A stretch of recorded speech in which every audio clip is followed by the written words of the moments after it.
Hey folks, this is CERT Instructor Ron. I want to talk to you again about possible EMP attacks. Okay, but before we do, please do me a favor. Please like and subscribe, and well, we're going to go ahead and get jumping right into this. Okay, so today I was looking at just some latest articles and things, and I thought I would share this with you. This is something you can look up for yourself, and you can see what it says. Homeland Security identifies critical targets for Pearl Harbor style nuclear EMP attack that could wreak havoc on the U.S. So basically what they're saying is Homeland Security, and we talked about this before, they have this detailed report, and so the government has come up with ways that they're going to defend themselves against it.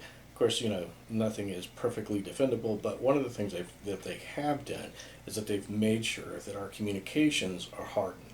So what does that mean? That means that we're going to be able to communicate, get resources to where we need, but unfortunately, this same article says what I've said before, and that is it's going to put thousands of people's lives at risk. And why is it? Well, here's what's going to happen. We know what happens when the electricity goes off. We're already seeing riots and things across the United States in certain places.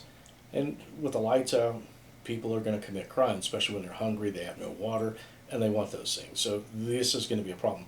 So in this report or in this article, they're alleging, perhaps the Chinese would do it based on the whole pandemic that we're facing right now. That if they detonated these nuclear weapons high enough up in our atmosphere, that it would create these electrical shorts that would short things out. And so, again, it could be cars. Who knows? The extent depends on how close you are, and there's other factors that come into play as well. But let's just assume that it wipes out a good part of the grid. So now we don't have a place to refrigerate food because our refrigerators no longer work, our air conditioning doesn't work, and our heating. So you can see what's going to happen there. People are going to get cold, they're going to be hot, they're going to be grumpy because they got no food, no water, and, well, then again, people are going to resort to crime. So the government knows this, they're preparing for this kind of thing to potentially happen. Now, all those preparations and things, what they are exactly, I don't know, but again, communication is the most important thing. My advice to you is to prepare. Don't be afraid, but definitely have a plan in place.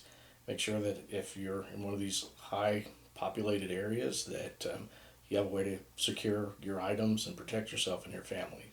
So with that said, I'm just going to ask you that you look into this stuff, take it very, very seriously. We don't know if and when it's going to happen. It's probably a matter of when with some things. It could be a solar storm, whatever, or an attack, or maybe just the power grids go out. Sometimes we have these, rolling brownouts, blackouts, whatever you want to call them, that turns off the grid. There could be a fire somewhere. It could be somebody running into a pole somewhere and knocking out your electrical system for a while.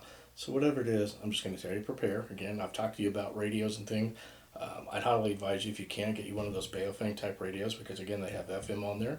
They also have a flashlight. Make sure you keep it charged. Maybe once you get it charged, you put it inside of a Mylar type bag. I've already demonstrated that in my 2 other videos. So you might want to do something like that. Just make sure that you're prepared and that you have a plan. I'm not trying to say it to scare you, but the information that's out there, I would challenge you to look into it for yourself. Do some research. There's a lot of different opinions. Worst case scenario is what you have to look at. What could happen worst case? You prepare for the worst, and then you're prepared. So that's what I have for you today. Again, if you have any questions or comments, please like and subscribe. And I'd like to see what you have to say or any ideas you have on preparation. Again, folks, I'm going to say thank you. And this is CERT Instructor Ron.